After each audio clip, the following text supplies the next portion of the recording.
के पाठक ने इधर विगत जो जिस तरह से धमकी दिया एक पटना के प्रसिद्ध डॉक्टर को, तो बड़ा दुर्भाग्यपूर्ण रहा। कानून से कोई सर्वोच्च नहीं है, व्यक्ति कोई सर्वोच्च नहीं हो सकता है, क्योंकि कानून की सर्वोच्चता हमेशा रही है और वह व्यक्ति से ऊपर है। लेकिन के पाठक ने कानून को अपने हाथ में लिया। तो आप गाली दिए हैं एक डॉक्टर को और आप कह रहे हैं मीडिया में जा करके आप अपने वकील के माध्यम से कि फैब्रिकेटेड है, तो आपको ये पता होना चाहिए कि CDR में आता है। बड़ा ही दुर्भाग्यपूर्ण जिस तरह से के पाठक ने अपना हरकत किया है। अभी सुन रहे हैं कि मीडिया के लोगों को भी वो नोटिस भेज रहे हैं, लीगल नोटिस भेज रहे हैं। कितना बड़ा दुर्भाग्यपूर्ण है जिस तरह से पाठक जी हरकत कर रहे हैं, उनकी घोर निंदा मैं करता हूँ। एक स्ट्रक्चर का एक कोई लीडर नहीं है, आप ब्यूरोक्रेट्स हैं, आप कलम से काम करते। डेमोक्रेसी में ना आप हल्ला कर सकते हैं? किसने राइट दिया है मतलब आपको इस तरह का हरकत सभी पर लीगल नोटिस भेजने का? के पाठक के नए नए फरमानों को लेकर लगातार शिक्षकों में आक्रोश तो था ही। अब जाकर जिस तरीके से के पाठक ने छुट्टी लिया है और जिस तरीके से सोशल मीडिया पर खबरें चल रही है कि के पाठक ने इस्तीफा दे दिया, इसको लेकर कई सारे सवाल उठ रहे हैं। हमारे साथ बात करने के लिए पटना हाईकोर्ट के जाने माने अधिवक्ता डॉक्टर कौशलेंद्र नारायण जुड़ेंगे, बात करेंगे। कौशलेंद्र जी, जिस तरीके से बातें सामने निकल के आ रही थी के पाठक को लेकर, नोटिस जिस तरीके से वो तमाम अनेक लोगों को लेकर जारी करते जो उनके खिलाफ बोल रहे थे, ऐसे में अब जाकर के पाठक छुट्टी पर है और कहीं ना कहीं इसकी औपचारिक घोषणा नहीं हुई है कि के पाठक ने इस्तीफा दे दिया, लेकिन लगातार सोशल मीडिया पर खबरें चली। क्या के पाठक डर गए? देखिए, के पाठक, सर्वप्रथम तो मैं आप तमाम मीडिया बंधुओं को धन्यवाद देता हूं। के पाठक डर गए कि क्या हुआ है, ये मायने नहीं रखता है। मायने रखता है कि एक चीज़ देखिए, दो पक्ष इसमें मैं बनाऊंगा। एक पक्ष तो के पाठक का, अगर 10 समर्थक इस बिहार में था तो पहला मैं समर्थक था। लेकिन के पाठक ने इधर विगत जो जिस तरह से धमकी दिया एक पटना के प्रसिद्ध डॉक्टर को, तो बड़ा दुर्भाग्यपूर्ण रहा। और मैं इस रूप में कहना चाहूँगा कि के पाठक जी को कि आपका एक बिहार में इतिहास बन रहा था, बहुत बड़ा इतिहास था, but supremacy of law can not be challenge by anyone, it's above than us. कानून से कोई सर्वोच्च नहीं है, व्यक्ति कोई सर्वोच्च नहीं हो सकता है, क्योंकि कानून की सर्वोच्चता हमेशा रही है और वह व्यक्ति से ऊपर है। लेकिन के पाठक ने कानून को अपने हाथ में लिया। दूसरी तरफ आपको मैं एक चीज़ बता रहा हूँ। सर्वप्रथम आप समझिए कि जिस तरह से के पाठक बिहार के शिक्षा व्यवस्था को मतलब बेहतर कर रहे थे, अच्छा कर रहे थे, जितनी उनकी प्रशंसा की जा रही थी, वो बड़ा ही गुड इंडिकेशन था बिहार के लिए। आज अगर बिहार का इतिहास बनेगा तो शिक्षा विभाग में के पाठक का नाम अमर हो जाएगा। लेकिन विगत इधर 2 सप्ताह से जो उनकी स्थिति देखा, एक माने कट्टर समर्थक उनका मैं आज इस रूप में कह रहा हूँ, एक निंदक हो गया हूँ कि जो आप गाली दिए हैं एक डॉक्टर को और आप कह रहे हैं मीडिया में जा करके आप अपने वकील के माध्यम से कि फैब्रिकेटेड है, तो आपको ये पता होना चाहिए कि CDR में आता है। मैं क्रिमिनल मामले को देखता हूँ तो CDR में सब कुछ आ जाता है। तो आप इस रूप में मैं कहना चाहूँगा कि no good indication forthcoming future for Bihar and Biharis and elite class, intellectual society and students and teachers।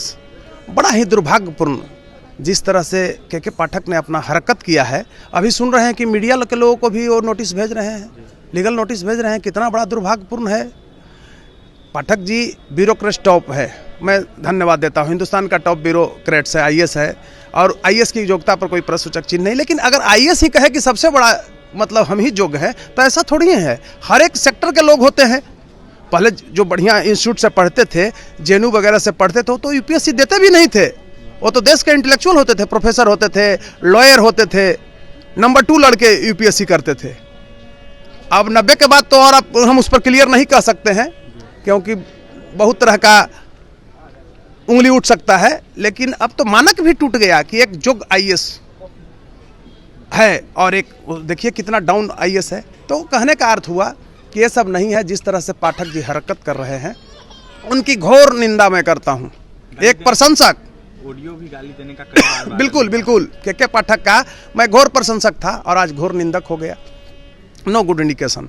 और अगर कंप्लेन केस उन पर दर्ज हुआ है तो कानून अपना काम करेगी, उस पर भी मेरा कोई टिप्पणी नहीं है। लेकिन अभी भी मैं साधुवाद देता हूँ माननीय के पाठक जी को। माननीय मैं शब्द लगा रहा हूँ, एक उच्च पदाधिकारी हैं, उम्र में भी हमसे बड़े हैं, कि अभी भी वो इस हरकत को बाज आएँ और पुनः मुझे आशा है कि शिक्षा विभाग को ही संभालें, फजूल बातों में नहीं फंसें और शिक्षा के बेहतरीन के लिए पाठक ने जो कार्य किया है, आने वाला बिहार याद करेगा। आज शिक्षक लोग 11 बजे पहुंचते थे और 2 बजे भाग जाते थे। तो आज एक के पाठक का ही प्रयास है अच्छा, नोटिस कि टाइम से स्कूल जा रहे हैं और बच्चे पढ़ रहे हैं। नोटिस जो जारी है वो कहाँ तक सही है? बिल्कुल गलत है, बिल्कुल गलत है। ये तो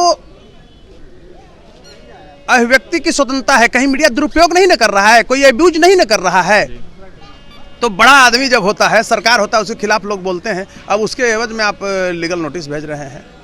आपका पद इतना बड़ा था गौरवान्वित कि सब छोटे छोटे चीज़ों को दरकिनार करना चाहिए था। आप चुपचाप कलम से काम करते। आप देखिए, सबसे बड़ा चीज़, आप डेमोक्रेटिक स्ट्रक्चर का एक कोई लीडर नहीं है, आप ब्यूरोक्रेट्स हैं। आप कलम से काम करते, डेमोक्रेसी में ना आप हल्ला कर सकते हैं।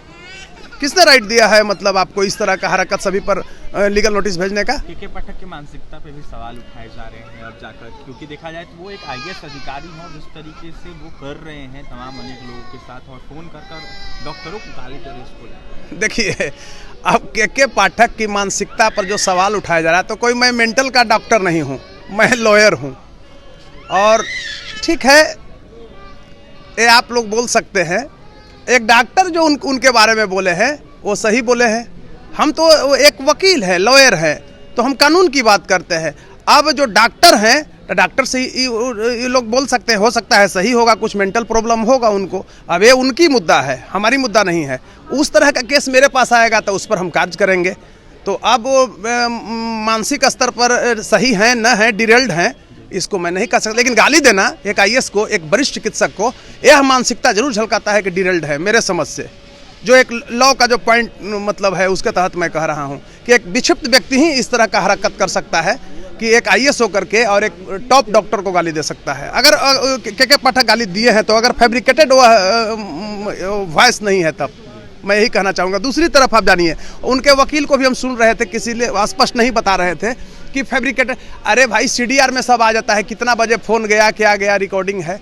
तो कहीं से लगता है कि दोनों तरफ से फैब्रिकेटेड हो सकता है या नहीं, ये तो कानून बताएगा। कंप्लेन केस उन पर हुआ है या एफआईआर हुआ है, शायद हम भी विस्तृत उसके बारे में नहीं बता सकते हैं।